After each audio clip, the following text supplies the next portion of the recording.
अगर हरदेव को पता चल जाता तो अभिनव और अनन्या दोनों के लिए मुसीबत खड़ी हो सकती थी।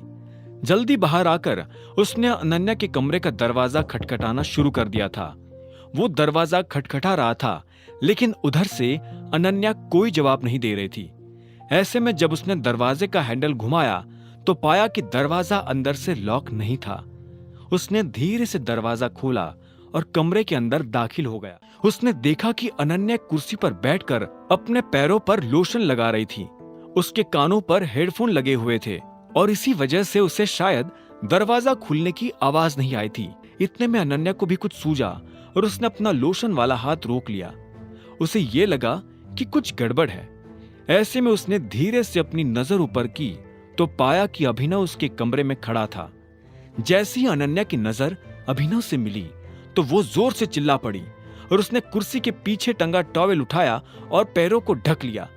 इधर क्या देख रहे हो, उधर देखो, अनन्या ने जोर से चिल्लाते हुए कहा। अभिनव किसी रोबोट की तरह पलट गया। उसका चेहरा शर्म के मारे लाल हो गया था।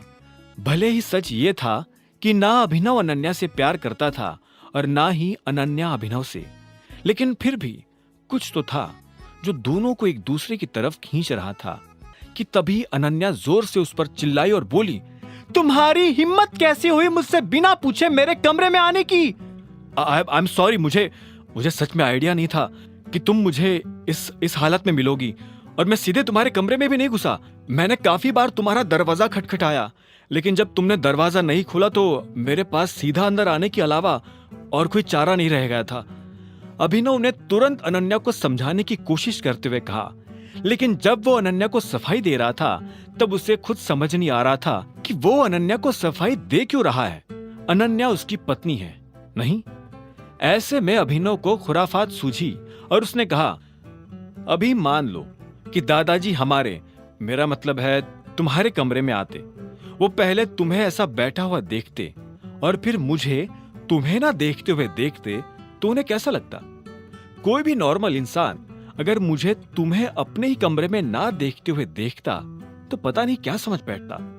पागल आदमी, मेरे दादाजी कभी ऐसे दूसरों के कमरों में बिना पूछे नहीं घुसते हैं, अनन्या ने चिढ़ते हुए कहा। उसकी चिड़ी हुई शक्ल देखकर अभिनव को काफी अच्छा लग रहा था। उसने अनन्या को चिढ़ाने के लिए तो ये बात कही थी। अभिनव को जैसे ही जरा सी हंसी आई तो इतने में अनन्या ने कहा, चलो अब मेरे कमरे से बाहर निकलो और जब तक मैं ना बुलाऊं अंदर मत आना। जब मेरा हो जाएगा तब मैं तुम्हें आवाज लगा दूंगी। अभिनव ने यह सुनकर एक गहरी सांस ली और बोला, ठीक है, लेकिन जरा जल्दी करना क्योंकि मुझे भी काम पर जाने में लेट हो रहा है। मुझे ऑर्डर देने की जरूरत नहीं है, समझे ना? यह मेरा कमरा है, जब मेरा मूड होगा तब दरवाजा खोलूंगी। अनन्या ने जैसी अभिनव को फटकारा तो इतने में उसे बाहर से आवाज आई, अनन्या दरवाजा खोलो।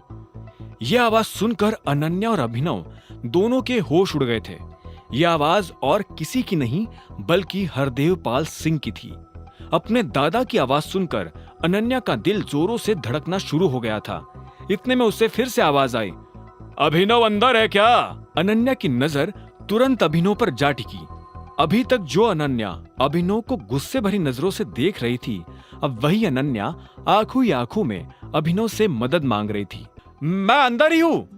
यह सुनते ही अनन्या की जान में जान आ गई थी, लेकिन इतने में उधर से हरदेव ने कहा, क्या मैं 2 मिनट के लिए अंदर आ सकता हूं?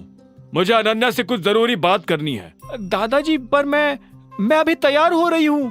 अनन्या के मुंह से घबराहट के मारे निकला। इतने में अभिनव की नजर अनन्या से जा टकराई। इससे पहले कि वो कुछ कहता, अनन्या ने उसे चुप रहने का इशारा कर दिया था। ऐसे में अभिनव ने कहा, हाँ एक्चुअली हम दोनों ही तैयार हो रहे हैं। तैयार हो रहे हो? सुबह हो चुकी है, सूरज सिर पर चढ़ रहा है और तुम दोनों अभी तक कमरे में तैयार हो रहे हो, वाह। उधर से हरदेव ने उन दोनों पर गुस्सा करते हुए कहा, आगे की कहानी जानने के लिए देखें अगला एपिसोड सिर्फ पॉकेट एफएम के यूट्यूब चैनल पर और द रिटर्न ऑफ टाइगर के सारे एपिसोड्स को सुनने के लिए डिस्क्रिप्शन में दी लिंक से डाउनलोड करें पॉकेट एफएम ऐप।